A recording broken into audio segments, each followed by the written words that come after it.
What's going on, guys? This is Skyzm, and we are back on HermitCraft. Feed the Beast. We are at Biff's base, but we are going to be zipping on back over to our homestead. So what's been going on, guys? Thank you so much for hanging in there with me. Why do we have two... Don't know why we have two Twilight portals. Whatever. So yeah, thanks for hanging in there while we were didn't have any episodes for a few days.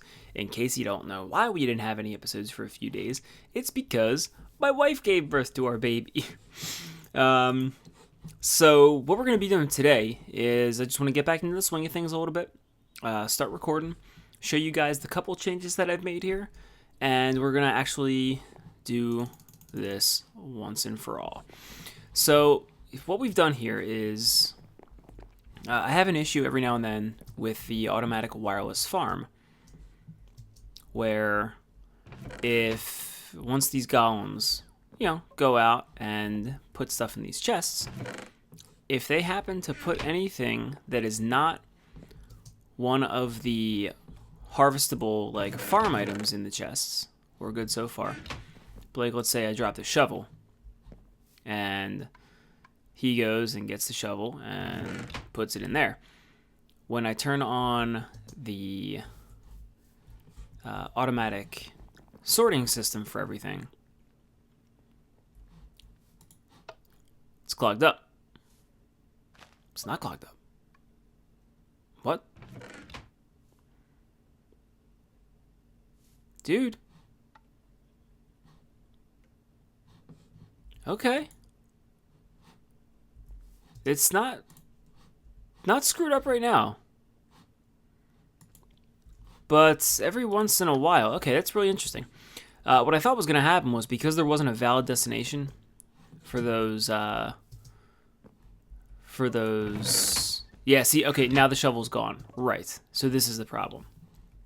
The filter has 9 invisible inventory slots. And there's my shovel. So the filter has 9 invisible inventory slots, and if something goes in there that can't go to a destination, it gets trapped up there, and if enough things get trapped in there, it clogs up the system. So what I'm going to be doing is putting an extra chest at the end of the sorting system, just to have a destination for things that are not these harvestable food items to go to. But the problem is, I actually literally do not have another piece of pneumatic tube. If I put the chest up here, then it's the same distance as everything else, and it is a valid destination, so like other food items will start going to it. So it has to be farther away than every valid destination that already has food there. So it needs to be that. It needs to be here or here or here or here or here. Not there, but like farther away than these barrels currently are. So that's a good spot for it, but yeah, literally do not have a single other piece of pneumatic tubing for it. Is that on? No, that's off. Now it's on. Now it's off. Cool. So I'm really proud of this system. I like it a lot.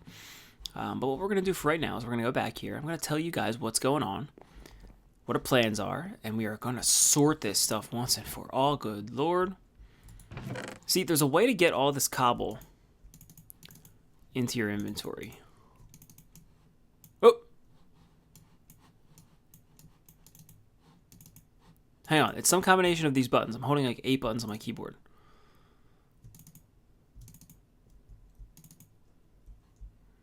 Wait, is it shift and control? It's shift? Dude, I don't know, man. I can't figure it out. I'm holding 3 buttons. I'm holding shift, control, and command on my keyboard. Whatever. But yeah, full of cobblestone. Fill it up. So what I want to do is talk to you guys here. So I, over the weekend, now maybe it was not, yeah, it was about 5 days ago. It was on Thursday. I became dad, and you guys were more than awesome with all the congratulations. So thank you so much for all the people who said really, really, really nice things. It is really interesting. It is really interesting so far because I don't know. I don't know what I expected when it happened.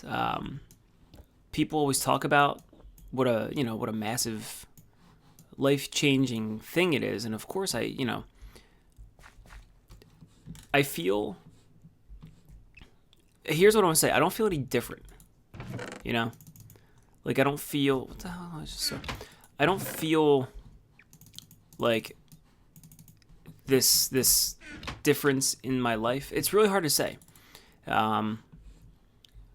You know, it's not like I'm sitting here like, whoa, I just had a kid. It feels really natural. And maybe that's just, you know, maybe that's just me. Maybe that's just the way that I interpret things. Maybe I'm minimizing the actual impact that it's had, so I don't like freak the hell out because I now have this baby that I have to take care of. But it's really interesting. I'm not feeling really strange about it.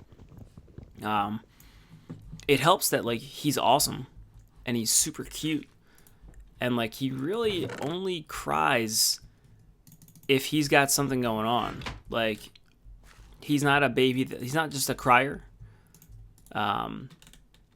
He pretty much only makes some noise if he's hungry, or, man, I got a lot of weird crap in here. He pretty much only makes some noise if he's hungry or tired, or if we like take his clothes off to change him. Oh man, that pisses him off so much. He just loses his mind. He freaks out. But yeah, other than that, he's like a really mild-mannered little guy. So that definitely helps, because I know, and look, it's never the baby's fault, but some people just have babies that are tough, you know? And they could grow up to be perfectly normal people. But as babies, they're just, you know, pains in the asses.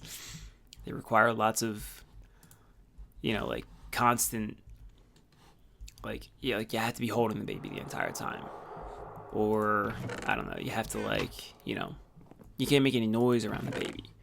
And this guy's just really chill, man. He's really cool, really calm. So that definitely helps. The whole process is like amazing.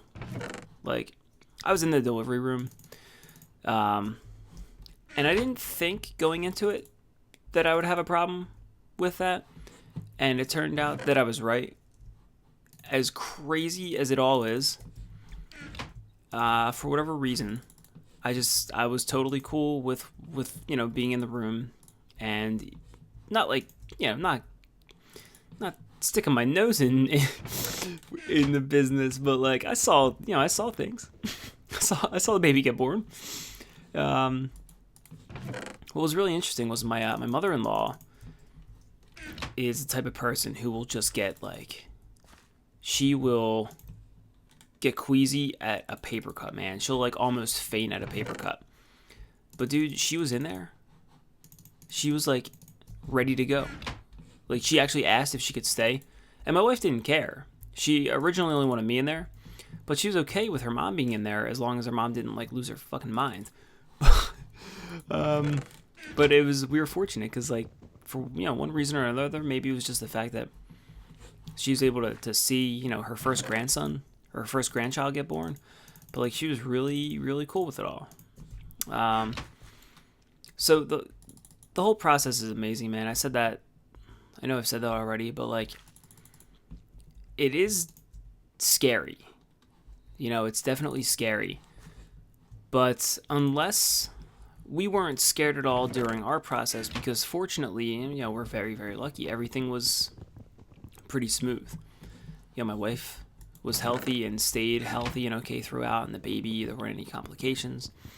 And certainly not everyone's as lucky as that. You know, not everything goes like that every time. But to just be able to experience it all and have like a pretty easy time of it all was just, we're so fortunate, so lucky. And now we have a baby. Now we have this baby, and he's awesome, and he's cute, and we love him, and everything scares the shit out of us because we are just like, oh wait, that goes here. Yeah, everything just scares us to death, man.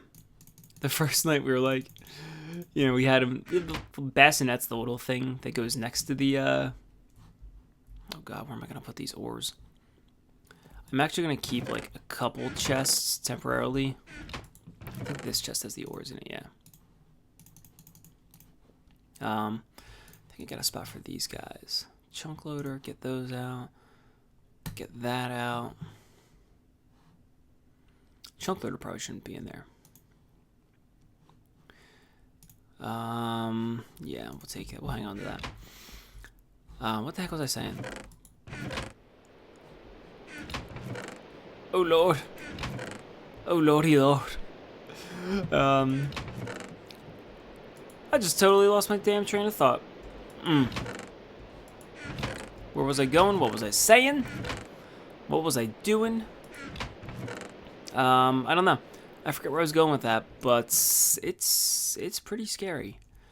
It's pretty scary. Oh yeah, the first night. The first night we lost our minds, man, because we were sitting there and the bassinet's the little, like, you know, small crib thing that the baby's supposed to stay in the room with the parents for the first couple months.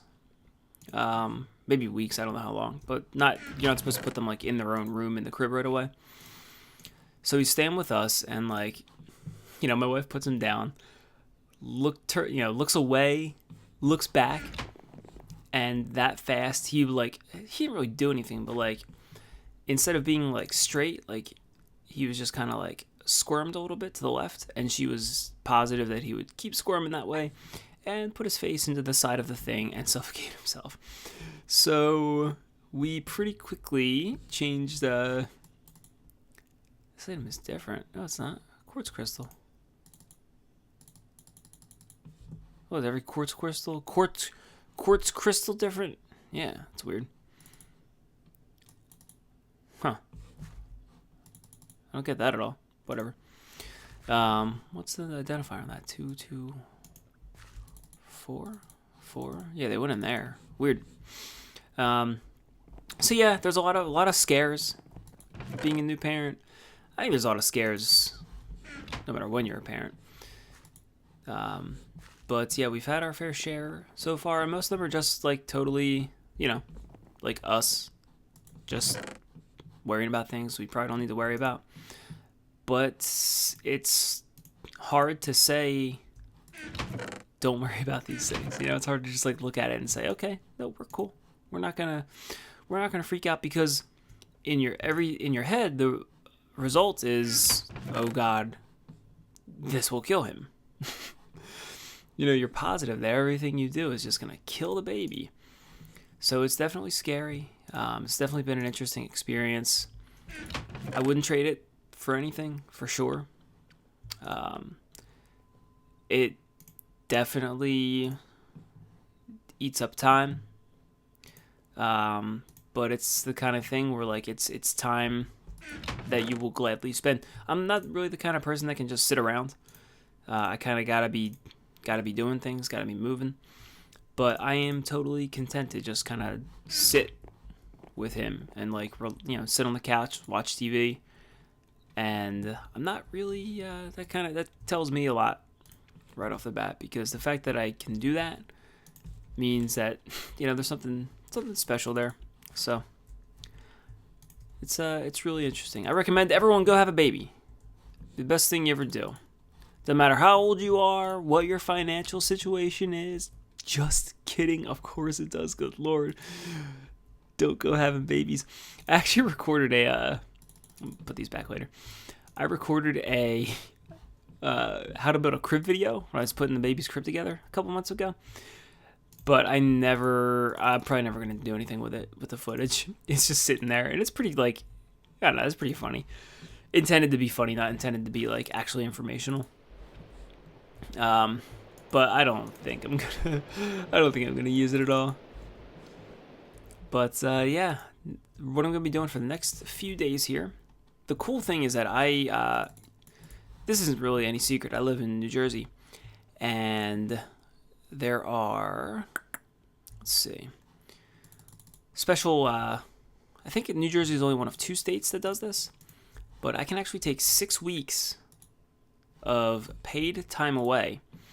I get 2/3 of my pay through the state of New Jersey, and I get the other third through my employer. It's, you know, filled with vacation time. So that's pretty awesome. It is going to let me, you know, stay home for a whole month and a half, help my wife out, help us get situated, and help, help us get a handle on raising our baby, and I'll get her, she'll be able to be more comfortable with it. I absolutely need to start looking for a job because my wife left hers to take care of the kid. So, finances are going to be really, really, really tight for a while. But yeah, I'm going to be taking some time here, looking for new employment. My job is good, and it's trying like everything, but I do like my job overall. It's just with 2 incomes, it was fine. With 1 income, it is not fine. We're gonna be behind pretty much every month in the beginning here. Well, actually, for the foreseeable, it's not like there's an ending to it. For the foreseeable future, we'll be behind. Just while we figure everything out, and it's okay. It's something that we wanted to do. My wife was out of the house for 11 hours a day when she worked, and we just really didn't want that with a new baby.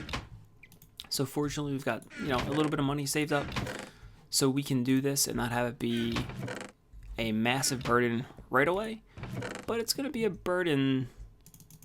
How do I transfer all these to my inventory? I would love to know how to do this.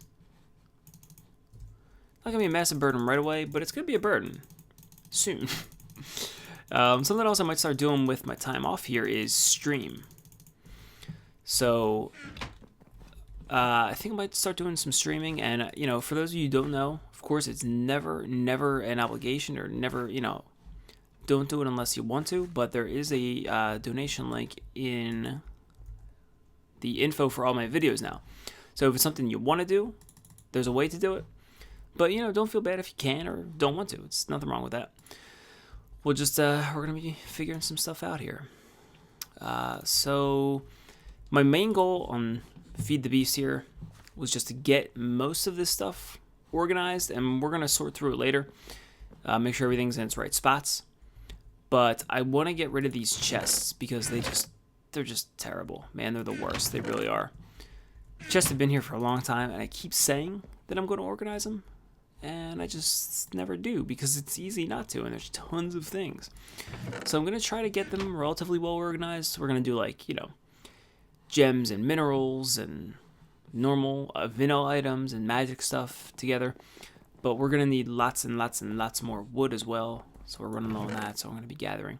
So for right now, I want to get this video up today. So we're going to cut it here. Thank you so much for watching, guys. Leave a like if you like the video. It always helps us YouTubers out, and we will certainly, that's transparent block, kind of translucent. We'll be back with more Feed the Beast later on in the middle of diaper changes and babies crying. So thanks for watching, guys. Thank you so much, and I'll try to get you some more content here pretty soon. We'll see you later on.